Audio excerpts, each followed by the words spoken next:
आजची सर्वात मोठी आणि खळबळजनक बातमी, महाराष्ट्राचा अन्नदाता पुन्हा एकदा रस्त्यावर उतरलाय आणि यावेळी आरपारची लढाई सुरू झाली आहे। राज्यातील बळीराजाला सरसकट कर्जमाफी मिळावी या प्रमुख आणि न्याय मागणीसाठी आमदार रोहित पवार यांनी थेट श्री क्षेत्र पंढरपुरात अन्नत्याग आंदोलन सुरू केलंय।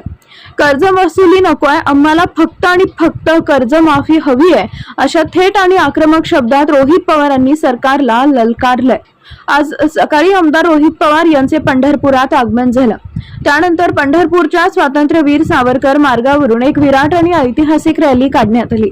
यावेळी रोहित पवारांनी छत्रपती शिवाजी महाराज, पुण्यश्लोक अहिल्यादेवी होळकर आणि भारतरत्न डॉक्टर बाबासाहेब आंबेडकर यांच्यासह सर्व महापुरुषांच्या पुतळ्याला पुष्पहार अर्पण करून अभिवादन केले।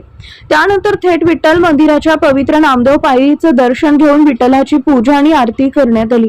विठ्ठलाचा आशीर्वाद घेऊन रोहित पवार थेट छत्रपती शिवाजी महाराज चौकातील आंदोलनस्थळी पोहोचले आणि त्यांनी आपला अन्नत्याग उपोषणाला सुरुवात केली। या आंदोलनाला पाठिंबा देण्यासाठी आमदार अभिजित पाटील, आमदार राजू खरे यांच्यासह राष्ट्रवादी काँग्रेस, शरदचंद्र पवार पक्षाचे तमाम पदाधिकारी, कार्यकर्ते आणि हजारो शेतकरी पंढरपुरात दाखल झाले। शेतकऱ्यांच्या गळ्याला लागलेला कर्जाचा फास सैल करण्यासाठी रोहित पवारांनी सरकारच्या छाताडावर पाय ठेवून या 9 प्रमुख मागण्या मांडल्या। त्या काय आहेत मागण्या पाहूया एका नजरेत। मागणी क्रमांक 1, 2019च्या कर्जमाफीतील केवळ 50,000ची जाचक अट रद्द करा। सर्व शेतकऱ्यांना सरसकट 2 लाखांपर्यंत कर्जमाफी द्या। मागणी क्रमांक 2, नियमित कर्ज भरणारे प्रामाणिक शेतकरी मूर्ख आहेत का? त्यांना 50,000ऐवजी 75,000ची थेट मदत मिळाली पाहिजे। मागणी क्रमांक 3, 2 लाखांपेक्षा जास्त थकबाकी असलेल्या शेतकऱ्यांना आधी वरची रक्कम भरा अशी अट टाकून अडवणूक करू नका, त्यांना थेट 2 लाखांपर्यंतची कर्जमाफी लागू करा। मागणी क्रमांक 4, प्रोत्साहनपर अनुदान देताना सलग 2 वर्ष नियमित कर्ज भरण्याची जाचक अट तात्काळ रद्द करा। मागणी क्रमांक 5, 2017च्या कर्जमाफीला पात्र असूनही केवळ कागदपत्रांअभावी रखडलेल्या 6,56,000 शेतकऱ्यांना तात्काळ न्याय द्या आणि कर्जमाफी करा। मागणी क्रमांक 6, पीक विमा योजनेतील शेतकरी विरोधी अटी हद्दपार करा आणि 1 रुपयांमधील पीक विमा योजना पुन्हा जोमानं लागू करा। मागणी क्रमांक 7, सर्वात महत्त्वाचं म्हणजे पेरणीचा हंगाम तोंडावर आहे, त्यामुळे पेरणीपूर्वीच कर्ज खात्यांचे पुनर्गठन करून शेतकऱ्यांच्या खात्यात तातडीनं रक्कम जमा करा। शेतकऱ्यांच्या या मागण्या केवळ मागण्या नसून हा महाराष्ट्रातील लाखो शेतकऱ्यांच्या अस्तित्वाचा लढा आहे। रोहित पवारांचे हे अन्नत्याग आंदोलन आता सरकारची झोप उडवणार हे नक्की। आता प्रश्न हाच आहे की एसी कॅबिनेट मध्ये बसून निर्णय घेणारे हे सरकार पंढरपुरातल्या या रणधुमाळीची दखल घेणार का, की बळीराजाला पुन्हा एकदा वाऱ्यावर सोडणार? या आंदोलनाचे थेट अपडेट्स आम्ही तुमच्यापर्यंत पोहोचत राहू। पाहत रहा शिवशाही न्यूज। एक तर खरंच दर्शन घ्यायचं होतं, पण लाखो भाविक या ठिकाणी आल्यामुळे आणि VIP दर्शन बंद असल्यामुळे आम्हाला कुठलाही नियम त्या ठिकाणी तोडायचा नाही।